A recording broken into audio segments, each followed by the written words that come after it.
Hello friends, Kannada fitness TV ಚಾನಲ್ಗೆ ಎಲ್ಲರಿಗೂ ಸ್ವಾಗತ. ನಾನು ನಿಮ್ಮ ಪ್ರೀತಿಯ ಕೋಚ್ ಆದರ್ಶ್ ಕುಂದಾಪುರ್. ಇವತ್ತು ನಾವು ಟಾಪ್ 5 ಬಿಗಿನರ್ ಜಿಮ್ ಮಿಸ್ಟೇಕ್ಸನ್ನು ಡಿಸ್ಕಸ್ ಮಾಡಲಿಕ್ಕಿದ್ದೇವೆ. ನೀವು ಈ ಚಾನಲ್ಗೆ ಹೊಸಬರಾಗಿದ್ದರೆ ದಯವಿಟ್ಟು ಸಬ್ಸ್ಕ್ರೈಬ್ ಮಾಡಿ ಮತ್ತು ನಿಮ್ಮ ಫ್ರೆಂಡ್ಸಿಗೆ ಶೇರ್ ಮಾಡೋಕ್ಕೆ ಮರಿಬೇಡಿ. ಈ ಚಾನಲಲ್ಲಿ ಫಿಟ್ನೆಸ್, ಜಿಮ್ ಇರ್ಬೋದು, ಯೋಗ ಇರ್ಬೋದು, ನ್ಯೂಟ್ರಿಷನ್ ಇರ್ಬೋದು, ರೆಸಿಪೀಸ್ ಇರ್ಬೋದು, ವೆಯ್ಟ್ ಲಾಸ್ ಟಿಪ್ಸ್ ಅಥವಾ ವೆಯ್ಟ್ ಗೇನ್ ಟಿಪ್ಸ್, ಸೊ ಎಲ್ಲ ಟಿಪ್ಸ್ ಈ ಚಾನಲ್ ಬರ್ತಾ ಇರುತ್ತೆ. ಸೊ ಸಬ್ಸ್ಕ್ರೈಬ್ ಮಾಡಿ ಮತ್ತು ಬೆಲ್ ಐಕಾನನ್ನು ಪ್ರೆಸ್ ಮಾಡೋದನ್ನು ಮರಿಬೇಡಿ. ಓಕೆ, ಸೊ ಫಸ್ಟ್ ಮಿಸ್ಟೇಕ್ ಏನು ಹೇಳ್ತಾನೆ, ಯೂಶ್ವಲಿ ನನ್ನ ರಿಲೇಟಿವ್ಸ್ ಇರ್ಬೋದು, ನನ್ನ ಫ್ರೆಂಡ್ಸ್ ಇರ್ಬೋದು, ಬೇರೆ ಊರಲ್ಲಿ ಜಿಮ್ಮಿಗೆ ಜಾಯ್ನ್ ಆದಾಗ ನಂಗೆ ಫೋನ್ ಮಾಡ್ತಾರೆ, ಆದಷ್ಟು ನಾನು ಜಿಮ್ಮಿಗೆ ಜಾಯ್ನ್ ಆದ ಯಾವ ಸಪ್ಲಿಮೆಂಟ್ ತೊಗೊಳ್ಬೇಕು ಅಂತ. ಆಯಿತಾ? ಸೊ ನೀವು ಫಸ್ಟ್ ಲೈಫಲ್ಲಿ ಜಿಮ್ಮಿಗೆ ಜಾಯ್ನ್ ಆಗಿದ್ದೀರಾ, ಸೊ ನಿಮ್ಮ ಪ್ರಯಾರಿಟಿ ಏನು, ಎಕ್ಸಸೈಸನ್ನು ಕಲಿಯೋದಿರಬೇಕು ಅಷ್ಟೇ. ಪ್ರತಿನಿತ್ಯ ಎಕ್ಸಸೈಸನ್ನು ಕಲಿಯೋದು, ಟೆಕ್ನಿಕನ್ನು ಪರ್ಫೆಕ್ಟ್ ಮಾಡ್ಕೊಳ್ಳೋದು, ಇದು ಇಂಪಾರ್ಟೆಂಟ್.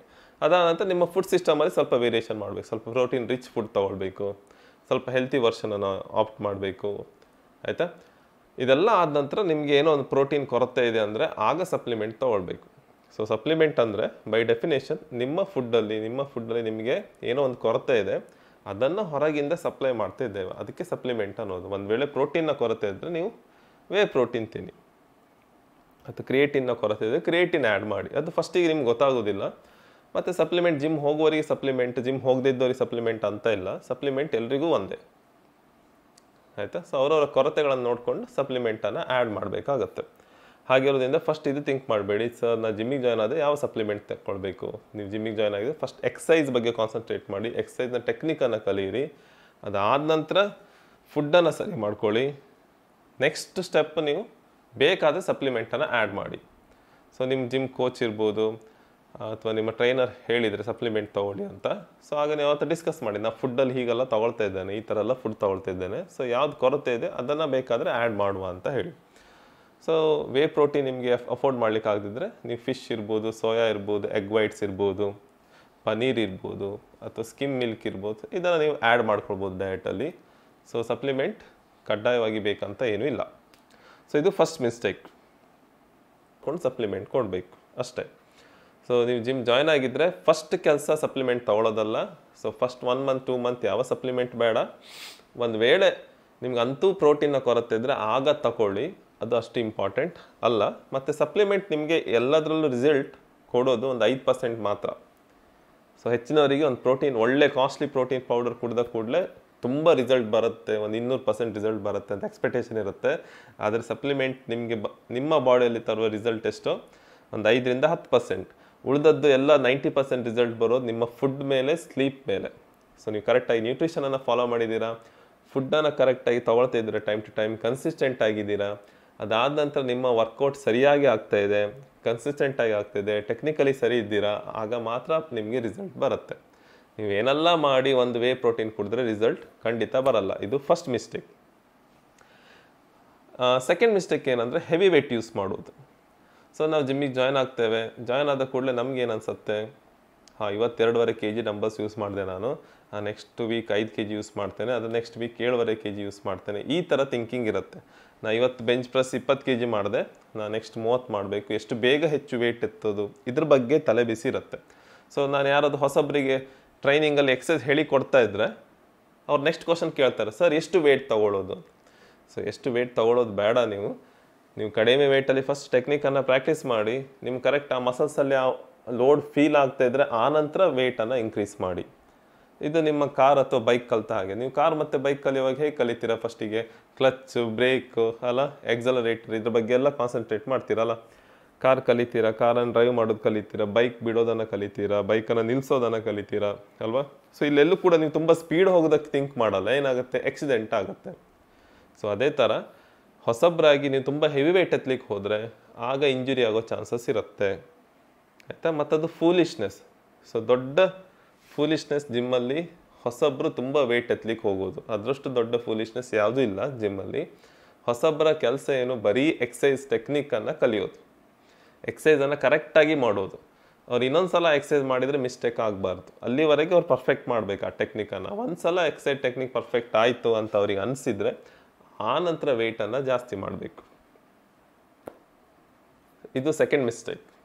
ಹಾಗಿರೋದ್ರಿಂದ ನೀವು ಜಿಮ್ಗೆ ಹೊಸಬರಾಗಿದೆ, ದಯವಿಟ್ಟು ತುಂಬ ವೆಯ್ಟ್ ಎತ್ತೋದನ್ನು ಗೋಲ್ ಆಗಿ ತೊಗೊಳ್ಬೇಡಿ. ಸೊ ನಿಮ್ಮ ಕೆಲಸ ಏನಿದ್ರು ಎಕ್ಸಸೈಸ್ನ ಎಕ್ಸಿಕ್ಯೂಷನ್ ಬಗ್ಗೆ, ಅಂದರೆ ಎಕ್ಸಸೈಸನ್ನು ಸರಿಯಾಗಿ ಮಾಡೋದರ ಬಗ್ಗೆ ಇರಬೇಕು. ಮತ್ತು ಮೂರನೇ ಮಿಸ್ಟೇಕ್, ತುಂಬ ಮಾಡೋದು. ಹೆಚ್ಚಿನವ್ರು ಏನಿಸ್ಕೊಂಡಿದ್ದಾರೆ ತುಂಬ ನಾನು ವರ್ಕೌಟ್ ಮಾಡಿದರೆ ತುಂಬ ಬೇಗ ಬಾಡಿ ಬರುತ್ತೆ ಅಂತ. ಖಂಡಿತ ಇಲ್ಲ. ಸೊ ನೀವು ಹೊಸಬರಾಗಿದ್ದರೆ 0ದಿಂದ 45-60 ಮಿನಿಟ್ಸ್ ಸಾಕು.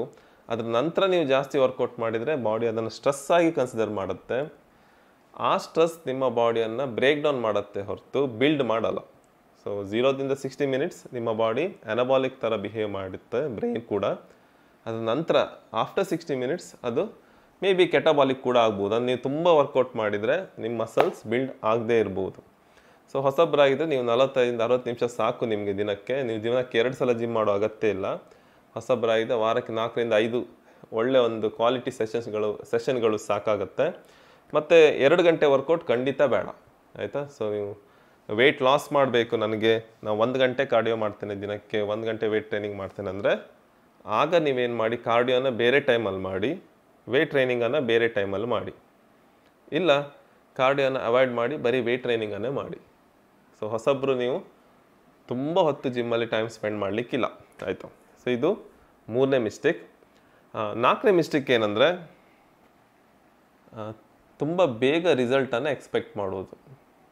ಅಂದರೆ ನಾನು ಜಿಮ್ ಜಾಯ್ನ್ ಆದೆ, ಫಸ್ಟ್ ಡೇ ಜಾಯ್ನ್ ಆದೆ, ನೆಕ್ಸ್ಟ್ ಡೇ ಹೋಗಿ ವೇಯಿಂಗ್ ಮಿಷನಲ್ಲಿ ನೋಡೋದು ವೆಯ್ಟ್ ಕಮ್ಮಿ ಆಯಿತಾ ಇಲ್ಲ, ನೆಕ್ಸ್ಟ್ ಹೋಗಿ ಬೈಸಪ್ಸ್ ನೋಡೋದು ಜಾಸ್ತಿ ಆಯಿತಾ ಇಲ್ಲ. ಸೊ ಇದು 1-2 ದಿನದಲ್ಲಿ ಆಗುವ ಕೆಲಸ ಅಲ್ಲ, ಅದಕ್ಕೆ ತಿಂಗಳುಗಳು ಬೇಕು. ಸೊ ನಿಮ್ಮ ಬಾಡಿ ಚೇಂಜ್ ಆಗಲಿಕ್ಕೆ ಒಂದು 3-6 ತಿಂಗಳು ಮಿನಿಮಮ್ ಬೇಕು. ಸೊ ಒಂದು ಟ್ರಾನ್ಸ್ಫಾರ್ಮೇಷನ್ ಆಗಲಿಕ್ಕೆ ಒಂದು 6 ಮಂತ್ ಅಂತೂ ಬೇಕು. ಇದು 1 ವಾರ 10 ದಿನ 2 ವಾರದಲ್ಲಿ ಬಾಡಿ ಬರುತ್ತೆ ಇಲ್ಲ, ಖಂಡಿತ ಬರಲ್ಲ. ಯಾರಾದರೂ ನಿಮ್ಗೆ ಹೇಳಿದರೆ 3 ತಿಂಗಳಲ್ಲಿ ಬಾಡಿ ಮಾಡಿ ಕೊಡ್ತೇವೆ ಅಂದರೆ ಖಂಡಿತ ಆಗಲ್ಲ. ಸ್ವಲ್ಪ ಚೇಂಜಸ್ ಆಗ್ಬೋದು 3 ಮಂತಲ್ಲಿ. 6 ಮಂತಲ್ಲಿ ತುಂಬ ನೋಟಿಸಬಲ್ ಚೇಂಜಸ್ ಬರುತ್ತೆ ಬಾಡಿಯಲ್ಲಿ. ತುಂಬ ನೀವು ಜಿಮ್ಮಿಗೆ ಹೋಗ್ತೀರಾ ಅಂತ ಅನಿಸ್ಲಿಕ್ಕೆ ಸ್ಟಾರ್ಟ್ ಆಗುತ್ತೆ ಜನರಿಗೆ. ಫಸ್ಟ್ 1 ಮಂತ್ ಅಂತೂ ನೀವು ಎಕ್ಸಸೈಸ್ ಕಲೀಲಿಕ್ಕೆ ಯೂಸ್ ಆಗುತ್ತೆ, ಆಯಿತಾ. ಬೇಸಿಕ್ ಎಕ್ಸಸೈಸ್ಗಳನ್ನು ಕಲೀಲಿಕ್ಕೆ ಅಟ್ಲೀಸ್ಟ್ 1 ಮಂತ್ ಬೇಕು.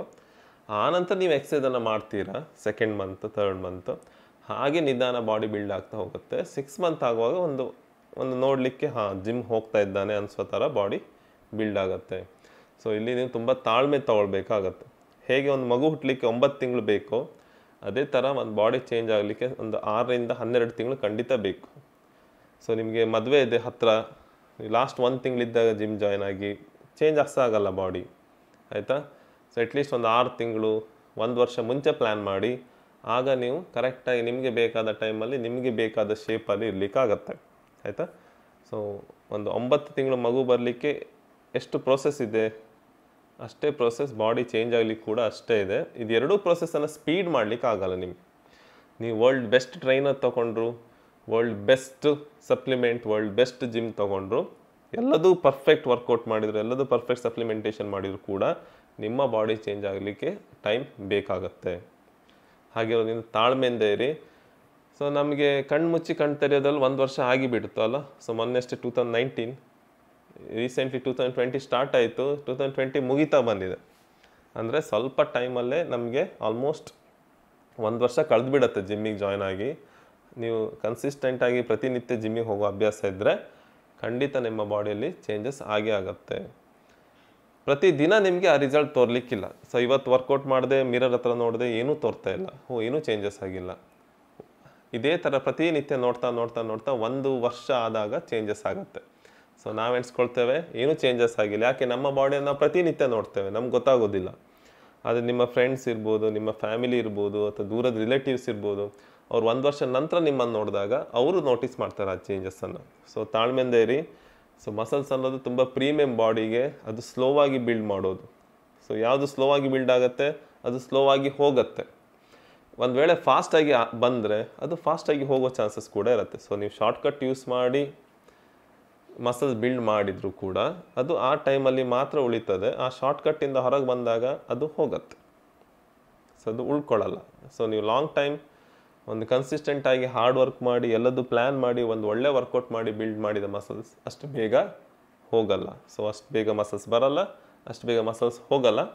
ಸೊ ಒಂದು ಒಳ್ಳೆ ನ್ಯೂಸ್ ಏನಂದರೆ ಒಂದು ಸಲ ಮಸಲ್ ಬಿಲ್ಟ್ ಮಾಡಿದರೆ ಅದನ್ನು ಮೇಂಟೈನ್ ಮಾಡೋದು ತುಂಬ ಈಸಿ. ಸೊ ನೆಕ್ಸ್ಟ್ ಮಿಸ್ಟೇಕ್ ಏನಂದರೆ ಎಕ್ಸಸೈಸನ್ನು ಚೇಂಜ್ ಮಾಡ್ತಾ ಇರೋದು, ಎಕ್ಸಸೈಸ್ ಪ್ರೋಗ್ರಾಮನ್ನು. ಸೊ 1 ವಾರ ಈ ಥರ ಎಕ್ಸಸೈಸ್ ಮಾಡೋದು, ಚೆಸ್ಟ್ ಬೈಸಪ್ಸ್ ಮಾಡಿದೆ ಅಥವಾ ಶೋಲ್ಡರ್ ಟ್ರೈಸಪ್ಸ್ ಮಾಡಿದೆ, ಈ ಥರ ಒಂದು ಕಾಂಬಿನೇಷನ್ ಏನೋ ಮಾಡಿದೆ. ನೆಕ್ಸ್ಟ್ ವಾರ ವಾಪಸ್ ಚೇಂಜ್ ಮಾಡಿ ಬಿಡೋದು, ರುಟೀನೇ ಚೇಂಜ್ ಮಾಡೋದು ನೆಕ್ಸ್ಟ್ ವಾರ, ಅದ್ರ ನೆಕ್ಸ್ಟ್ ವಾರ ವಾಪಸ್ ಚೇಂಜ್ ಮಾಡೋದು. ಸೊ ಇದೇನಾಗುತ್ತೆ, ಈ ಚೇಂಜಸ್ ಮಾಡ್ತಾ ಹೋದ ಹಾಗೆ ಯಾವ ಎಕ್ಸೈಸಲ್ಲಿ ರಿಸಲ್ಟ್ ಬರ್ತಾ ಉಂಟು ನಿಮಗೆ, ಯಾವ ಎಕ್ಸೈಸಲ್ಲಿ ರಿಸಲ್ಟ್ ಬರ್ತಾ ಇಲ್ಲ, ಯಾವ ಎಕ್ಸೈಸ್ ನಿಮಗೆ ಒಳ್ಳೆ ಫೀಲ್ ಆಗುತ್ತೆ, ಇದೆಲ್ಲ ತಿಳ್ಕೊಳ್ಳಿಕ್ಕಾಗಲ್ಲ ಅಲ್ವಾ. ಸೊ ಹಾಗಿರೋದ್ರಿಂದ ಒಂದು ವರ್ಕೌಟ್ ಪ್ರೋಗ್ರಾಮ್, ಅದು ಯಾವ ವರ್ಕೌಟ್ ಪ್ರೋಗ್ರಾಮ್ ಇರ್ಬೋದು, ಅದನ್ನು ನೀವು ಒಂದು 3 ವಾರದಿಂದ 6 ವಾರ ಕನ್ಸಿಸ್ಟೆಂಟಾಗಿ ಪ್ರಾಕ್ಟೀಸ್ ಮಾಡಬೇಕು. ಸೊ ಆಗ ಆ ವೆಯ್ಟ್ ಇನ್ಕ್ರೀಸ್ ಆಗೋದು ನಿಮಗೆ ನೋಟಿಸ್ ಆಗುತ್ತೆ. ಸೊ ಲಾಸ್ಟ್ ವೀಕ್ ನಾನು ಚೆಸ್ಟ್ ಮಾಡಿದೆ, 20 kg ಮಾಡಿದ್ದೇನೆ 10 ರೆಪಿಟೇಷನ್. ಈ ವೀಕ್ ಅದೇ ಎಕ್ಸೈಸಲ್ಲಿ 20 kg 12 ರೆಪಿಟೇಷನ್ ಹೋಗಿದೆ, 2 ರೆಪಿಟೇಷನ್ ಜಾಸ್ತಿ ಆಗಿದೆ. ಅದು ನಿಮಗೆ ಮೆಜರ್ ಮಾಡಲಿಕ್ಕಾಗತ್ತೆ. ಸೊ ಲಾಸ್ಟ್ ವೀಕ್ ನೀವು ರಾಡಲ್ಲಿ ಬೆಂಚ್ ಪ್ರೆಸ್ ಮಾಡಿ, ಈ ವೀಕ್ ಡಂಬಲ್ ಪ್ರೆಸ್ ಮಾಡಿದರೆ ಆಗ ನಿಮಗೆ ಆ ರಿಸಲ್ಟ್ ಮೆಜರ್ ಮಾಡಲಿಕ್ಕೆ ಆಗಲ್ಲ. ಸೊ ನೀವು ಇಂಪ್ರೂವ್ ಆಗ್ತಿದ್ದೀರಾ ಇಲ್ವಾ ಗೊತ್ತಾಗಲ್ಲ. ಸೊ ಹೊಸಬ್ರಿಗೆ ಇದೊಂದು ಕನ್ಫ್ಯೂಷನ್ ಇದೆ, ಏನಂದರೆ ಒಂದು ವರ್ಲ್ಡ್ ಬೆಸ್ಟ್ ವರ್ಕೌಟ್ ಪ್ರೋಗ್ರಾಮ್ ಉಂಟು ಅಂತ ತಲೆಯಲ್ಲಿರುತ್ತೆ. ಸೊ ಅದನ್ನು ನಾವು ಫಾಲೋ ಮಾಡಿದರೆ ಬಾಡಿ ಬರುತ್ತೆ, ಖಂಡಿತ ಇಲ್ಲ. ಪ್ರಪಂಚದ ಅತ್ಯಂತ ಸುಂದರವಾದ ಒಂದು ಡ್ರೆಸ್ಸನ್ನು ನೀವು ಹಾಕಿದರೆ ನೀವು ಚೆನ್ನಾಗಿ ತೋರ್ಬೇಕಂತ ಏನು ಇಲ್ಲ ಅಲ್ವಾ. ಹೇಗೆ ಡ್ರೆಸ್ ನಿಮ್ಮ ಬಾಡಿಗೆ, ನಿಮ್ಮ ಕಲರಿಗೆ, ನಿಮ್ಮ ಶೇಪಿಗೆ ಸೂಟಬಲ್ ನೀವು ಡ್ರೆಸ್ ತಗೊಳ್ತೀರಾ, ಅದೇ ಥರ ಒಂದು ವರ್ಕೌಟ್ ಪ್ರೋಗ್ರಾಮ್ ಕೂಡ ಅಷ್ಟೇ, ಅದು ನಿಮ್ಮ ಬಾಡಿಗೆ ಸೂಟ್ ಆಗುವಂಥದ್ದು ಇರಬೇಕು, ಆಯಿತಾ. ಸೊ ದಯವಿಟ್ಟು ವರ್ಕೌಟನ್ನು ತುಂಬ ಚೇಂಜಸ್ ಮಾಡಬೇಡಿ. ಮಿನಿಮಮ್ ಒಂದು ವರ್ಕೌಟನ್ನು 3ರಿಂದ 4 ವಾರ ಆದರೂ ಫಾಲೋ ಮಾಡಿ. ಅಟ್ಲೀಸ್ಟ್ 6 ವಾರ ಫಾಲೋ ಮಾಡಿದರೆ ನಿಮಗೆ ರಿಸಲ್ಟ್ ಮೆಜರ್ ಮಾಡಲಿಕ್ಕೆ ಸುಲಭ ಆಗುತ್ತೆ. ಸೊ ಲಾಸ್ಟ್ ಮಿಸ್ಟೇಕ್ ಈ ಸೀರೀಸಲ್ಲಿ ನಾವು ಮಾತಾಡೋದು ಪ್ರೋ ಬಾಡಿ ಬಿಲ್ಡರ್ಸ್ನ ವರ್ಕೌಟ್ ಮಾಡೋದು. ಈಗ ನೋಡಿ, ಪ್ರೋ ಬಾಡಿ ಬಿಲ್ಡರ್ ವರ್ಕೌಟ್ ಮಾಡೋದಂದರೆ ಅದು ಒಂದು ಹೈಲಿ ಅಡ್ವಾನ್ಸ್ ವರ್ಕೌಟ್ಗಳನ್ನು ಅವ್ರು ಮಾಡ್ತಾರೆ, ಹೌದಾ. ನೆಕ್ಸ್ಟು ಅವರ ವರ್ಕೌಟ್ ಚೇಂಜ್ ಆಗುತ್ತೆ. ಆಫ್ ಸೀಸನಲ್ಲಿ ಅವ್ರ ವರ್ಕೌಟ್ ಸ್ವಲ್ಪ ಈಸಿ ಇರುತ್ತೆ, ಅವರದ್ದು ಕಟ್ಟಿಂಗ್ ಸೀಸನಲ್ಲಿ ಅಂದರೆ ಅಥವಾ ಅವರ ಕಾಂಪಿಟೇಷನ್ ರೆಡಿ ಆಗುವಾಗ ಅವರ ವರ್ಕೌಟ್ ಬೇರೆ ಇರುತ್ತೆ, ಅದನ್ನು ವೀಡಿಯೋ ಮಾಡಿಟ್ಟಿರ್ತಾರೆ, ಅದನ್ನು ನೀವು ನೋಡ್ತೀರಾ, ಅದು ನಿಮಗೆ ಯೂಸ್ ಆಗಲ್ಲ, ಯಾಕಂದರೆ ನೀವು ಕಾಂಪಿಟೇಷನ್ ರೆಡಿ ಆಗ್ತಾ ಇಲ್ಲ, ಹೌದಾ. Next pro body builders technique ಅವರ ಬಾಡಿಗೆ ತಕ್ಕಾಗಿ ಅವರು ಚೇಂಜ್ ಮಾಡಿರ್ತಾರೆ, ಯಾಕಂದರೆ ಅವ್ರು ಅವ್ರು 10 ವರ್ಷ 15 ವರ್ಷ 25 ವರ್ಷ ಆ ಫೀಲ್ಡಲ್ಲಿ ಅವರ ಬೇಕಾದ ಹಾಗೆ ಮಾಡಿಫಿಕೇಶನ್ ಅವ್ರು ಮಾಡಿಟ್ಟಿರ್ತಾರೆ. ಈಗ ರೋನಿ ಕೊಲೆಮ್ಯಾನ್ ಫ್ಲೈಸ್ ನೋಡಿದರೆ, ಡಂಬಲ್ ಫ್ಲೈಸ್ ಅಥವಾ ನಾವೊಂದು ಸಿಂಪಲ್ ಡಂಬಲ್ ಫ್ಲೈಸ್ ನೋಡಿದರೆ ತುಂಬ ಡಿಫ್ರೆನ್ಸ್ ಉಂಟು. ಹಾಗಂದರೆ ರೋನಿ ಕೊಲೆಮ್ಯಾನ್ ಮಾಡೋದು ಖಂಡಿತ ತಪ್ಪಲ್ಲ, ಅದು ಪ್ರೋ ಲೆವೆಲ್ ಫ್ಲೈಸ್, ಅದು ಅವರಿಗೆ ವರ್ಕ್ ಆಗುತ್ತೆ ಮತ್ತು ಅವರಿಗೆ ಆ ಮಸಲ್ ಫೈಬರ್ಸನ್ನು ಒಳ್ಳೆ ಆ್ಯಕ್ಟಿವೇಟ್ ಮಾಡಲಿಕ್ಕೆ ಆಗುತ್ತೆ. ಹಾಗಂತ ಅದನ್ನು ನಾ ಮಾಡಿದರೆ ನನಗೆ ವರ್ಕ್ ಆಗೋದಿಲ್ಲ, ನನಗೆ ಇಂಜುರಿ ಆಗುತ್ತೆ. So pro body builder workout ಒಂದು ತುಂಬ ಅಡ್ವಾನ್ಸ್ ಲೆವೆಲ್ ಇರುತ್ತೆ ಮತ್ತು ಅವರ ಸೀಸನ್ ಮೇಲೆ ಡಿಪೆಂಡ್ ಆಗಿ ಚೇಂಜ್ ಆಗುತ್ತೆ ಮತ್ತು ಎಕ್ಸಸೈಸ್ನ ಮಾಡೋ ವಿಧಾನ ಅವರದ್ದು ಬೇರೆ ಇರುತ್ತೆ, ಆಯಿತಾ. ಅದು ಅವ್ರಿಗೆ ವರ್ಕ್ ಆಗುತ್ತೆ, ನಮ್ಗೆ ವರ್ಕ್ ಆಗಬೇಕಂತ ಇಲ್ಲ. ಸೊ ದಯವಿಟ್ಟು ನೀವು ಪ್ರೋ ಬಾಡಿ ಬಿಲ್ಡರ್ಸ್ನ ವರ್ಕೌಟ್ ನೋಡಿ ಮೋಟಿವೇಟ್ ಆಗಿ ಕೆಲವು ಎಕ್ಸಸೈಸ್ ನಿಮ್ಗೆ ಇಷ್ಟ ಆದರೆ ಸೆಲೆಕ್ಟ್ ಮಾಡಿ ನಿಮ್ಮ ಎಕ್ಸಸೈಸ್ ಪ್ರೋಗ್ರಾಮಲ್ಲಿ ಟ್ರೈ ಮಾಡಿ, ಆಯಿತಾ. ಪೂರ್ತಿ ಮಿಸ್ಟರ್ ಒಲಿಂಪಿಯಾ ವರ್ಕೌಟ್ ನೋಡಿ ಅದನ್ನು ಹಾಗೇ ನಾವು ಮಾಡಿದರೆ ಯಾವ ಯೂಸ್ ಇಲ್ಲ, ತುಂಬ ಸುಸ್ತಾಗ್ಬೋದು ನಿಮಗಷ್ಟೇ, ಆಯಿತಾ. ಸೊ ಒಂದು ಎಕ್ಸಾಂಪಲ್ ಕೊಡೋದಾದರೆ, ಒಂದು 5ನೇ ಕ್ಲಾಸ್ ಮಗುಗೆ ಇಂಗ್ಲೀಷ್ ಓದ್ಲಿಕ್ಕೆ ಬರುತ್ತೆ ಅಂತ ಇಟ್ಕೊಳ್ವಾ, ಆ ಟೆಕ್ಸ್ಟ್ ಬುಕ್ ಓದಲಿಕ್ಕಾಗತ್ತೆ. ಆ ಮಗುಗೆ ನಾ MBBS ಟೆಕ್ಸ್ಟ್ ಬುಕ್ ಕೊಟ್ಟರು ಕೂಡ ಇಂಗ್ಲೀಷ್ ಓದಲಿಕ್ಕಾಗತ್ತೆ ಕಷ್ಟಪಟ್ಟು ಅಲ್ವಾ. ಸೊ ಓದಲಿಕ್ಕಾಗತ್ತೆ ಅಂತ ಕೂಡಲೇ ನಾವು MBBS ಬುಕ್ ತಗೊಂಡು ಓದಿದರೆ ಆ ಮಗುಗೆ ಅರ್ಥ ಆಗಲ್ಲ. ಅದೇ ಥರ ವರ್ಕೌಟ್ ಕೂಡ ಅಷ್ಟೇ, ನೀವು ಬಿಗಿನರ್ ಆಗಿದ್ದರೆ ನೀವು ಹೈಲಿ ಅಡ್ವಾನ್ಸ್ಡ್ ವರ್ಕೌಟನ್ನು ಫಾಲೋ ಮಾಡಿದರೆ ಯಾವ ಲಾಭ ಇಲ್ಲ.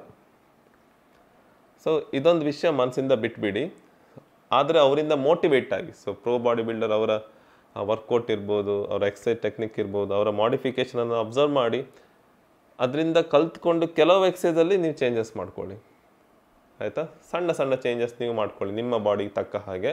ಕಂಪ್ಲೀಟ್ ಒಂದು ವರ್ಕೌಟ್ ಪ್ರೋ ಬಾಡಿ ಬಿಲ್ಡರ್ ಇದು ಫಾಲೋ ಮಾಡೋದು ಖಂಡಿತ ತಪ್ಪು, ಆಯಿತಾ.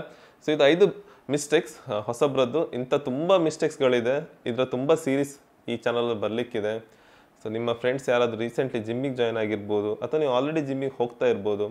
ಸೊ ಈ ವಿಡಿಯೋನ ನೋಡಿ ಮತ್ತು ಶೇರ್ ಮಾಡಿ, ಫ್ರೆಂಡ್ಸ್ಗಳಿಗೆ ಇದನ್ನು ಶೇರ್ ಮಾಡೋದನ್ನು ಮರಿಬೇಡಿ. ಮತ್ತು ನಿಮಗೆ ಏನಾದರೂ ಡೌಟ್ ಇದ್ದರೆ ಕಮೆಂಟ್ ಮಾಡಿ, ಅದಕ್ಕೆ ಆನ್ಸರ್ ಮಾಡ್ತೇನೆ.